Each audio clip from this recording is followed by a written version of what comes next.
लद्दाख के पास गलवान घाटी में चीनी सैनिकों की हर हरकत का भारत के जांबाजों ने सबक सिखाया। इस घटना को 1 साल हो गया है।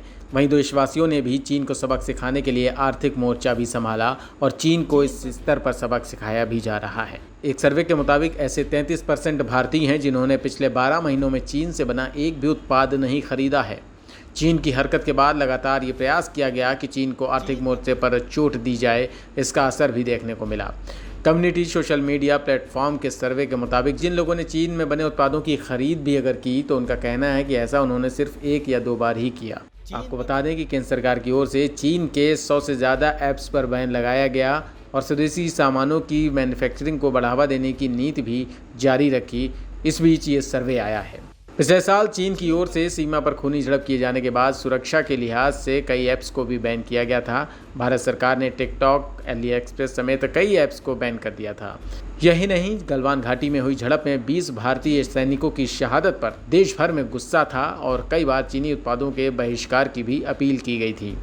लोकल सर्किल्स की ओर से नवंबर में भी ऐसा ही एक सर्वे किया गया था जिसके मुताबिक उस वक्त 71% भारतीयों ने चीन में बने सामान की खरीद नहीं की थी। वहीं मौजूदा सर्वे में देश के 281 जिलों में 18,000 लोगों को शामिल किया गया। सर्वे में शामिल ज़्यादातर लोगों ने चीनी सामान की खरीद के पीछे कम दाम और पैसे की बचत को वजह बताया।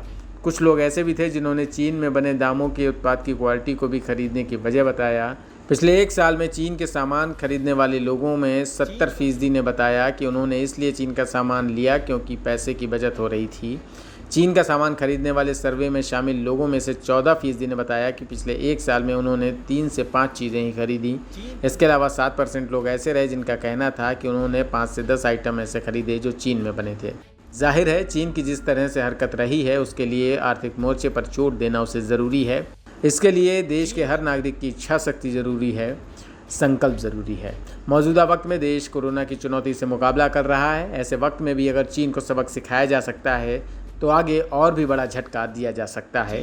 अगर हम चीन को ये सबक सिखाते हैं तो निश्चित तौर पर यह हमारे जाबाजों के लिए नागरिकों की तरफ से दी गई सच्ची सलामी होगी। वहीं आपको बता दें कि गलवान घाटी में पिछले साल खूनी झड़प की घटना ने भारत चीन के बीच सीमा तनाव को काफ़ी बढ़ा दिया। इस घटना के बाद से लद्दाख में जहां भारतीय सेना ने अपनी स्थिति मजबूत की है, वहीं पूर्वोत्तर में भी सैन्य रूप से स्थिति बेहतर है। लद्दाख में 50,000 से ज़्यादा अतिरिक्त भारतीय सैनिकों को तैनात किया गया है। कुछ सैनिकों को सर्दी में वापस बुला लिया गया था, लेकिन अब फिर से उन्हें तैनात किया गया है।